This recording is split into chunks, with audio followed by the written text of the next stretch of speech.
Well, the Republicans, they're talking about Joe Biden's mental capacity, not because Joe Biden needs to be removed, but because Joe Biden is a national security problem when he doesn't even know where he is half the time. Listen to what Mike Johnson says about Joe Biden's mental capacity and them possibly implementing the 25th Amendment. Now, I don't think he brings up the 25th Amendment in this clip, but he's absolutely right about Joe Biden's mental state.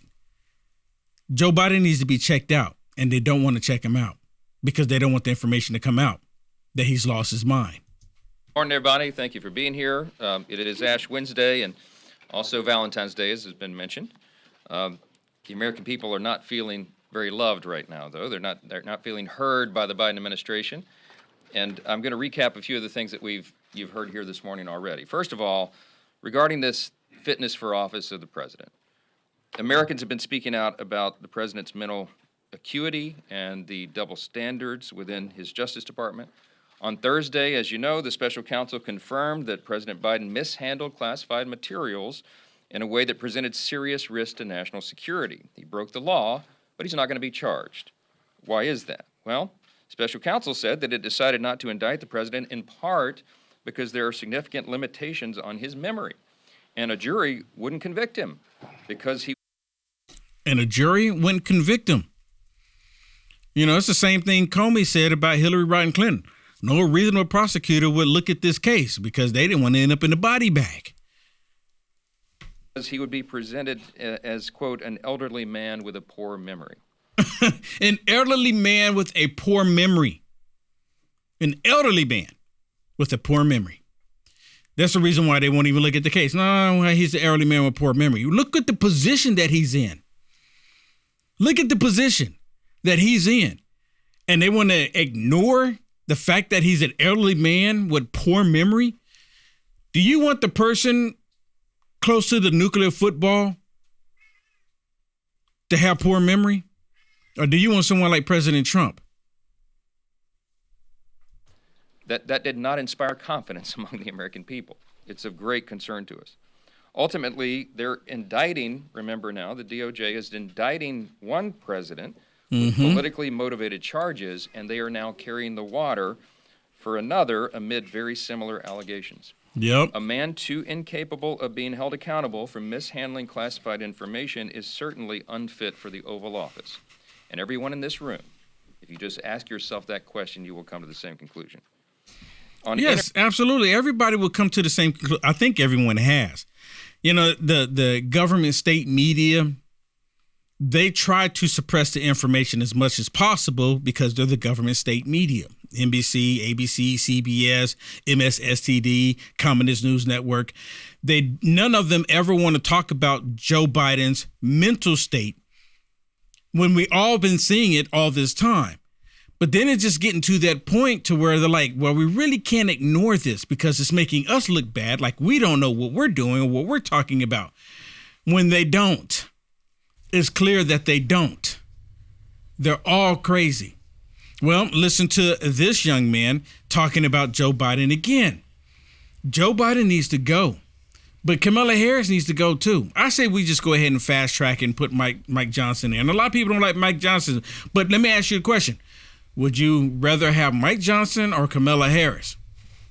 It's a no-brainer there. Kamala Harris, her mental state is just as bad as Joe Biden's, if not worse.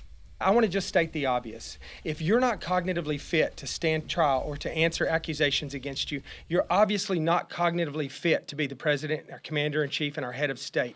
And I think that, we have to, at this particular point, we have to start asking the hard questions. I'm glad to see that some of the press is starting to do that. I've been saying individually for a long time since he was candidate Joe Biden that this man's not cognitively fit to be our head of state and our commander-in-chief. We've had lots of evidence of that since then. A lot of people are starting to see that. Now we have the HER reports coming out, which is a completely different angle on this, an objective report from an appointee of his own DOJ, from his own administration, that's saying that he's not cognitively fit to do his job. I think that, when the president got up the other day and tried to speak to the nation, he just reiterated and reinforced the idea that we are in trouble in this country right now from a leadership standpoint. Look, this LNG thing is a big issue for us. I grew up in the oil field in West Texas. I know how important this is. It's a national security issue. It's an issue for our economy. It's going to punish hardworking blue-collar folks in this country. But, whether it's this LNG issue, whether it's our disaster at the border, whether it's the disastrous withdrawal from Afghanistan, the crime in our cities, all of the other issues that have just been an absolute disaster during the Biden administration, what it says to us is that Joe Biden is probably most likely not making these decisions. We know this at this particular point. Listen to this. Joe Biden is most likely not making these decisions. Probably have some lunatic, some woke idiot. Probably shouldn't call him a lunatic, but some woke idiot. Oh, somebody is making definitely the decisions for Joe Biden. I mean, y'all hearing this? I mean, everyone knows this, and they keep saying, "Well, who's making the decisions?" And a lot of people come out and say, "Well, Obama's the one controlling all of this in the background." And a lot of people get that impression because Obama said that if I could have someone with an earpiece in their ear and I could be in the basement and just control them, I'll be happy with it. They're looking no further than Joe. What were you gonna say, Shannon? I was just gonna say, I like that they keep talking about this. Yes. Because they want the story to go away. They want the mental, cognitive, health of Biden to go away. But you know what, Will? It's not even an age thing necessarily, because you can have dementia at 74. That's his problem. His problem is he's sick. It's not even his age. Right. It's he's sick. Right, because I've talked to many people that are a lot older than Joe, and they have their mental capacity still. They Right. can complete a sentence. They know where they are. And they're saying that Joe Biden's not doing anything. They're doing it for him. Joe Biden's probably so far gone that they have to periodically check his diaper. Like you have kids, little children, you periodically have to check their diapers, see if they're wet, see if they got the gush in there. Joe Biden's probably in the same position. Come here, Joe. We got to check your diaper. Why do you think Jill Biden is always following him around? Come on, Joe. This way, Joe. This way, Joe. We got to go change the diaper. Do you not think it works to our benefit, though, to keep Biden there? Because I really think Trump does. really could beat him. So I don't want to talk about who's worse. Who do you Amendment. say is worse, Shannon? Joe Biden or Kamala Harris? Well, between Nancy Pelosi and Joffrey Hakeem, who's worse?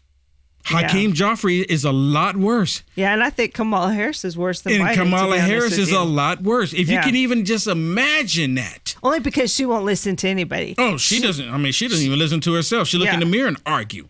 Yeah. How dare you? How dare you?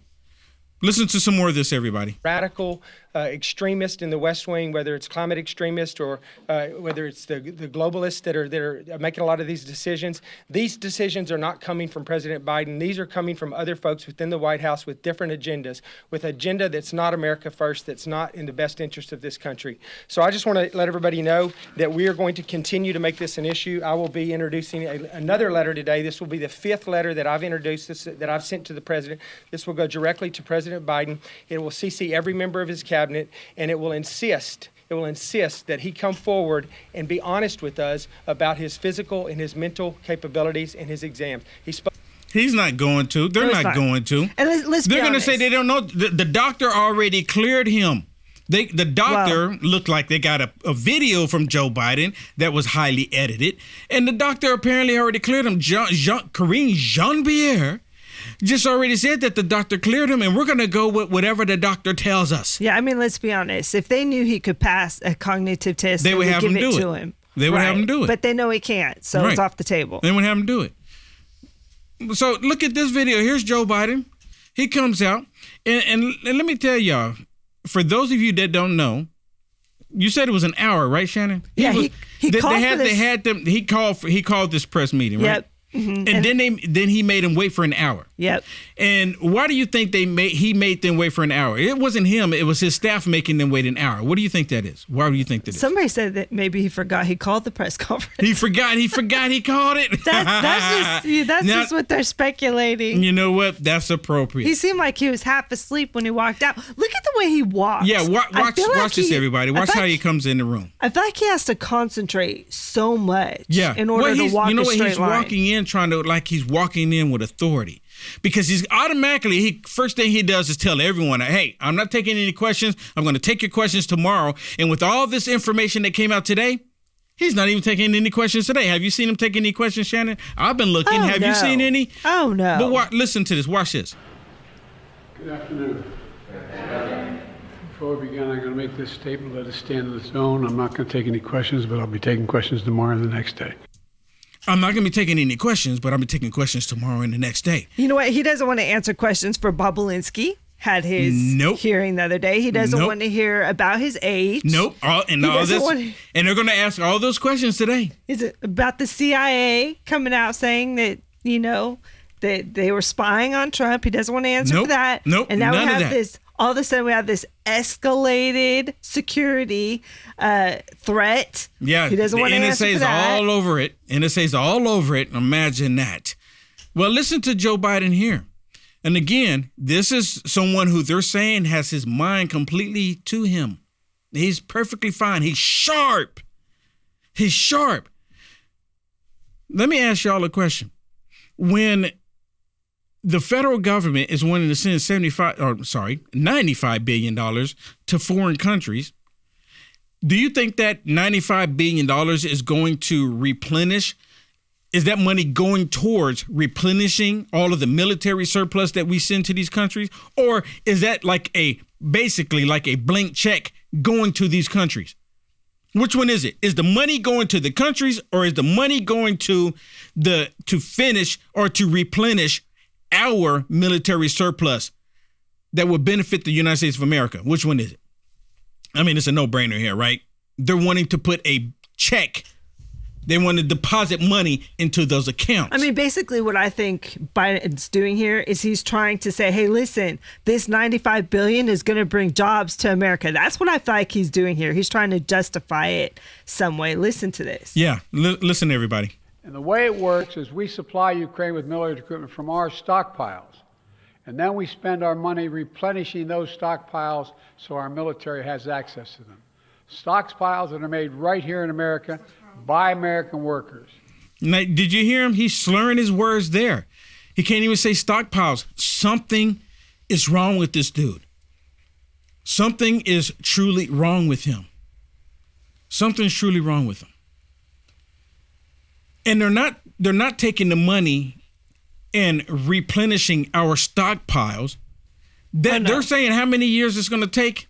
It's going to be like 2035, 2037 before they can replenish what we currently need, what they've already given away. Well, probably at the pace we are going. Yeah. I mean, right. And the Democrats, they've always had disrespect for the military, but now they love the military because the military's gone woke. The men go in and they come out as women. So my question is that money that he says we're going to spend here or, spend on building new stockpiles, does that come out of the Ukraine money? It doesn't. No, it doesn't. That's more money that we have to spend. They're going to come back and are going to ask for more money because once that money goes to Ukraine and it's gone. There's no accountability for it. There's no checks and balances for it. There's nothing saying, well, do we get a return on it? Nothing. And then on top of that, everybody, we don't even currently have the money. At this rate, what is it? With $34 trillion in debt, where's that money going to come from? Where's it going to come from? $95 billion? It comes from China. We're going to have to borrow the money from China. And then after we borrow the money from China, then we give the money to Ukraine and even Israel. And the other one, what's the other one? Taiwan. Then we give them the money. And then guess what? They don't have to pay us back because the money's just gone. And as much as I support Israel,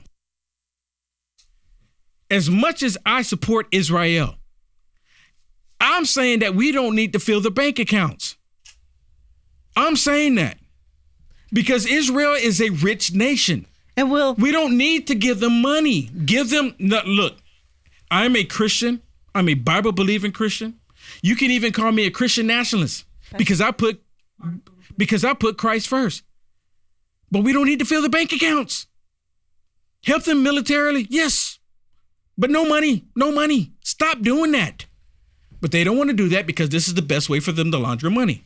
You want to share something, Shannon? I mean, yeah, and look at this. This was from last year, Will. April of last year, almost a year ago. It says U.S. struggles to replenish ammunition stockpiles as Ukraine war drags on. This was a year ago. And it says supplies are drained. At the same time, Pentagon defense look to deter China. We got a problem. We have a huge problem. And they know it's a problem. But do you know what? They're not going to fix the problem because it works into their benefit. It works into their favor. Why would they want to fix something that's going to help America? Maybe y'all know the answer to that. Leave me a comment. Let me know why you think they would want to fix it when it's going to benefit America. You like the content Will Johnson is producing? To stay informed and up to date with the current events, go ahead and hit the thumbs up and subscribe to see more videos like this one. Also, to find Will Johnson, visit www.uaf.media.